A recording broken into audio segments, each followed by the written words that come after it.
Go to Manchester. Keith is waiting there. Hi, Keith. Go ahead. Thanks for hanging on. Hi. Oh, no. Glad to do it. Thanks for being on, Congressman Paul. I just wanted to ask, this is your second run for president, and I wanted to see how different this was from 88 and what you're noticing difference-wise and what you learned in 88 that you're using now. Great questions, Keith. Thank you.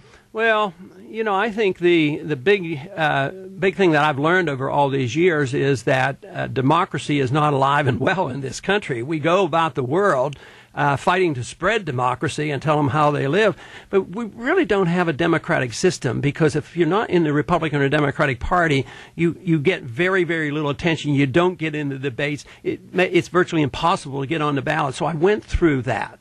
And, as a libertarian candidate in and 88. if you're a billionaire, if you're a Ross Perot, you can manage to get on the ballots, but it's very biased against alternative viewpoints. So it is important that we recognize that.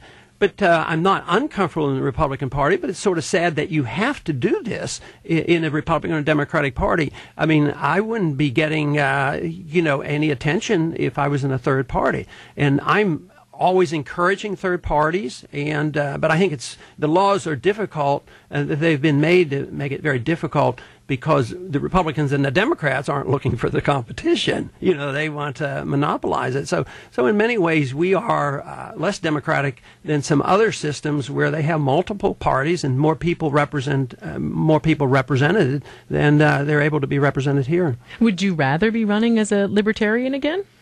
Does that feel like more like home to you? Well, I had disagreements with the Libertarian Party, not major. Some of the immigration policies and the abortion issue. So, I see the vehicle. For me, it's secondary. To me, the message is the most important, and I think education is more important than politics. So I operate the best I can under the circumstances that exist.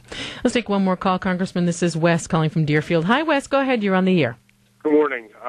My question to you, sir, is you talk about the free market making the right choices and whatnot. What about the externalities that have brought us climate change that the free market didn't and isn't controlling at this point? Thanks, Wes, for that call. I think this is a tough one, and I think it's very important. I think the jury's still out on exactly the absolute cause of climate change, but let's assume and give the benefit of the doubt that we contribute to it. But the free market approach is that you have no right to pollute your neighbors, air, water, or property. And governments have permitted this for too long. In the Industrial Revolution, there's been too much of a collusion between corporations and government. Governments pollute and do damage too. And the worst pollution was in the most socialized country ever, and that was in the Soviet system.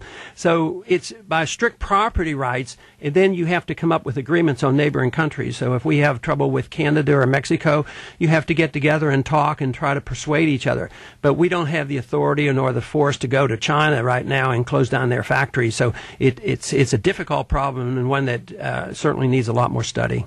Well, and Congressman Paul, I hope you'll come back, because we have a lot of issues that we didn't explore thoroughly, but we'll do it again. But one last question for you. Tonight is the big debate at St. Anselm College. What do you hope to accomplish tonight?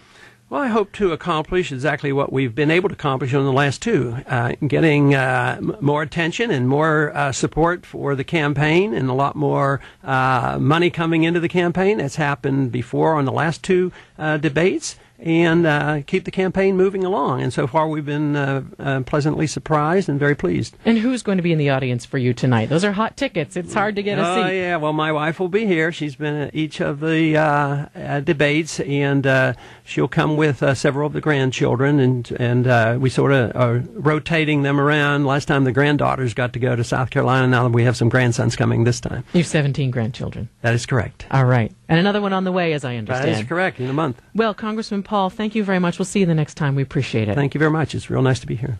Ron Paul, Republican presidential candidate, congressman from Texas, and medical doctor. Again, he'll be on the stage with 9 other Republicans tonight at St. Anselm College in the televised Republican debate. Later on Tuesday, Congressman Paul took part in the Republican presidential debate hosted by CNN in Manchester, New Hampshire. You can see this road to the White House and past programs at our website, campaignetwork.org. You'll also find archived video of other campaign events, political discussions from C-SPAN programs, and TV ads made by the presidential candidates. New Road to the White House programs air every Sunday at 6:30 and 9:30 Eastern and Pacific here on C-SPAN.